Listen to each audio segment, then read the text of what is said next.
Happy creative stuff. Position!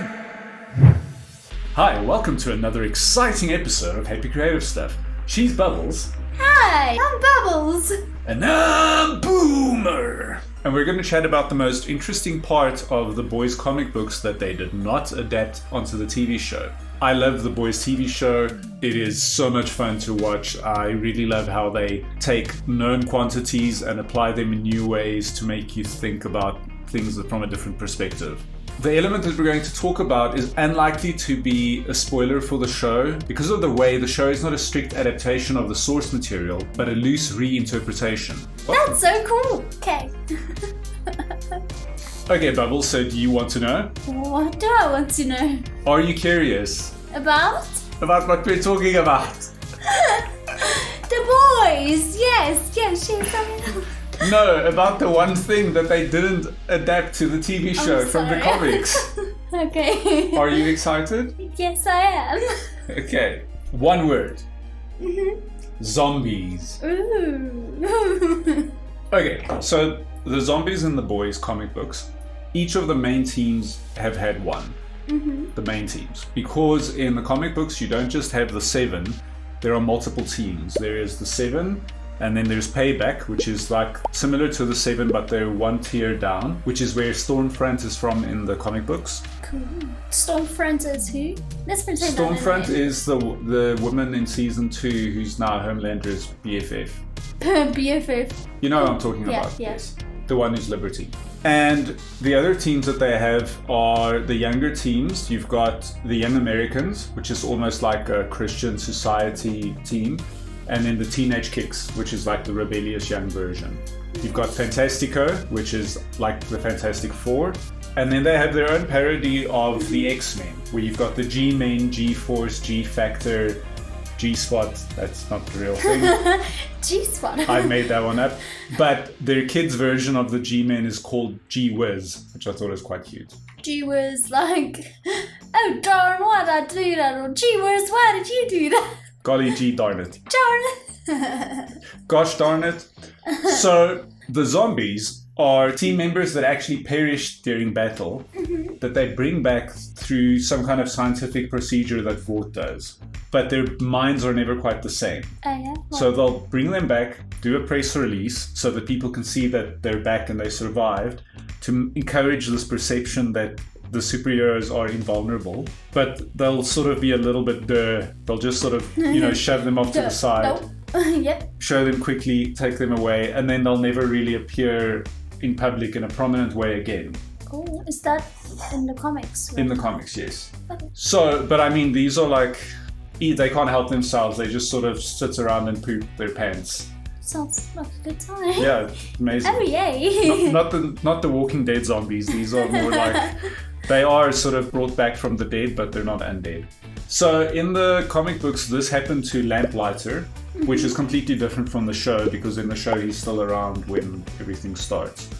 In the comic book, it was way back, and this also happened to a different character in one of the younger teams, and one of the main characters is involved. I'm not going to spoil it completely because maybe someone gets inspired to go read the comic books and then you can still enjoy those twists, but those are the zombies. Interesting, right? Very, very interesting. I kind of wish it was in the show, but also not. I think it would be too weird. Ruined the show, but think- also not. I think that's why they don't have it. It's a little bit too out there for the show. Whoa, Rick! All this zombie talk's really freaking me out. Hey, Morty, if you like that. Morty, check this out. I'm gonna give you some more interesting facts from the boys. Okay, so other interesting things that they didn't put in the show that they have in the comics is that there are different versions of Compound V. Oh yeah? There are different versions of it. You get the main version, which is what they use to make superheroes. Now, in the comic books, if you've got that, you just inject it into anyone and wham bam, instant superhero. So it's not like the show where you... So it's pretty much what the show's trying to do. Sort of, but I mean... Except people's heads don't explode, do they? Who said anything about heads exploding? Well, there's this theory in the show that people's heads are exploding because of the compound V in adults. No, I just Remember- mentioned that because it's from the comics. No, remember Lamplighter was like, no, they're trying to modify it as for adults and stuff. Oh, you're right. So yes, that is sort of in the show actually. Oh, cool. But so in the comic book, you get a version that's permanent, but it just works. Or at least this is what Butcher tells Huey. I mean, maybe that's why. Maybe Butcher has misinformation in the comic book. Then you get a version that's temporary. And in the comic book, all of the boys are actually on this. That's how they fight the Supes in the comic book. They can actually take a punch and throw a punch. Oh, really? Yeah. That's cool. So they're all hyped up on this temporary stuff. And the thing is, it costs billions. That's why you don't just have armies of superheroes. Like literally the dose that he gives Huey in the comic book costs $9 billion or something. Oh, wow. And then you get another type that's defective that will randomly make someone's head explode. Yeah. Now that's not what we've seen in the show, because in the show it's very specific and controlled to a specific time of detonation. There is a storyline in the comic book involving Russia, which is also where Love Sausage was in the comic, which won't happen in the show because they've already used his character in a different way. Yeah. And in that they were able to trigger it with a frequency to make the heads pop. So maybe something like that is going on in the show, but I feel like in the show it's more related to a specific superpower. Yeah, for instance, yeah. But we'll find out. I think by the time this video is published, the new episode will be out and we will know all about it. And now we dance. And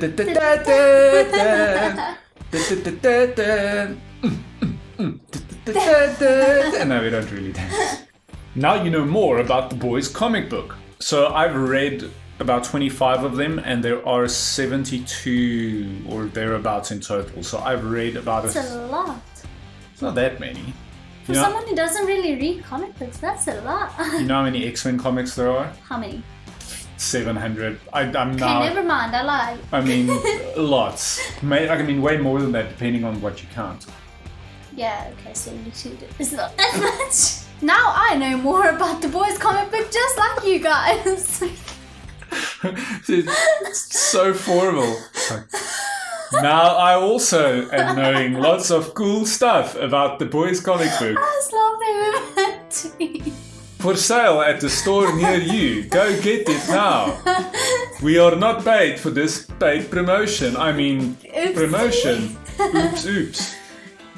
Yeah, people should just let us know their thoughts and opinions below, I guess. Yeah, we're not likely to do another video about the boys, but we have a whole bunch of retro gaming stuff coming up and we're retooling the channel to some extent. So subscribe and leave your comments below. And I'll see you on the next exciting episode of Happy Creative Stuff. I'm Boomer and... I'm Bubbles. Woohoo! Happy Creative Stuff.